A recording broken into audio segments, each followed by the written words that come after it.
உள்ளாட்சி தேர்தல் நெருங்கி வரும் சூழலில் சென்னை மாநகராட்சியின் கடைசி மாமன்ற கூட்டத்தொடர் இன்று தொடங்கியுள்ளது. அதே நேரத்தில் சென்னை மாநகராட்சியால் கடந்த 5 ஆண்டுகளில் அறிவிக்கப்பட்ட பல திட்டங்கள் நிறைவேற்றப்படாமல் இருப்பதாக புகார் எழுந்திருக்கிறது. சென்னை மாநகராட்சியில் கடந்த 5 ஆண்டுகளில் ஒவ்வொரு ஆண்டும் நடைபெற்ற பட்ஜெட் கூட்டங்களில் பல திட்டங்கள் அறிவிக்கப்பட்டன.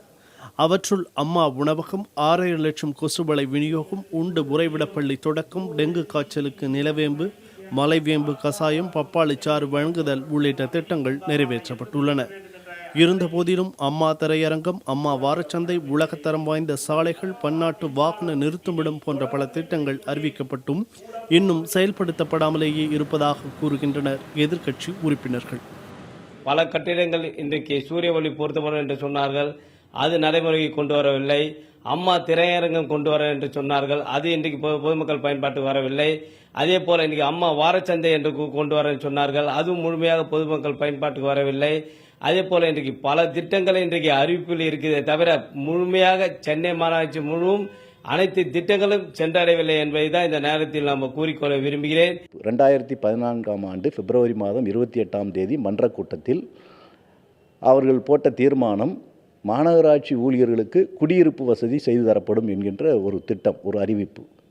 ஆனால் இதுவரை அது அறிவிப்பாக தான் இருக்கிறது தவிர எத்தனை பணியாளர்கள் இருக்கிறார்கள், எந்த பகுதியில் குடியிருக்கிறார்கள் என்று அவர்களுக்கான அந்த ஏற்பாடு கூட கிடையாது.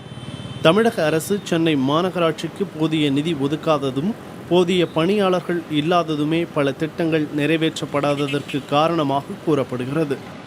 ஒட்டுமொத்த இந்த பணிகள் நிறைவேறாததற்கு காரணம் தமிழ்நாடு அரசாங்கம் ஒதுக்க வேண்டிய நிதியை முழுமையாக சென்னை மாநகராட்சிக்கு ஒதுக்கவில்லை. அதேபோன்று தேவையான அளவில் பணியாளர்களை நியமிக்கவில்லை. இந்த 2 காரணங்கள் தான் இத்தகைய அளவில் இந்த திட்டங்கள் தோல்வி பெறுவதற்கான காரணங்களாக அமைந்திருக்கிறது என்பதை பார்க்கும். ஊழியர் குறை காரணமாக சில திட்டம் தான் நிறைவேற்ற முடிஞ்சு, பல திட்டம் ஒரு 75% நிறைவேறியது, சில திட்டம் 50% இருக்குது, சில திட்டம் துவக்கப்படாமல் இருக்குது.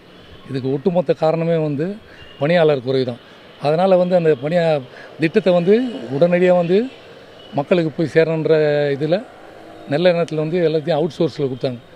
ஒப்பந்த முறையில், கான்ட்ராக்ட் முறையில் எல்லாருக்கும் வெளியே கொடுத்ததால் அவங்கள கண்காணிக்க வேண்டியது மேல்நிலை அலுவலரும் இடைநிலை அலுவலரும் கவனிக்கணும். ஆனால் அவங்க கவனிக்கிறதே கிடையாது. இது குறித்து சென்னை மாநகராட்சி அதிகாரிகளிடம் கேட்டபோது அறிவித்த அனைத்து திட்டங்களும் செயல்படுத்தப்படும் எனவும் நிலம் கையகப்படுத்துவதற்கு காலதாமதம் ஆவதால் பணிகள் தேக்கமடைந்துள்ளதாகவும் தெரிவித்துள்ளனர். உள்ளாட்சி தேர்தலுக்கு இன்னும் 1 மாத காலமே இருக்கும் நிலையில் சென்னை மாநகராட்சியால் அறிவிக்கப்பட்டு நிறைவேற்றப்படாத திட்டங்களை உடனடியாக நிறைவேற்ற வேண்டும் என்பதே அனைத்து தரப்பினருடைய கோரிக்கையாக உள்ளது. புதிய தலைமுறைக்காக ஒளிப்பதிவாளர்கள் குழுவுடன் மணிகண்டன்.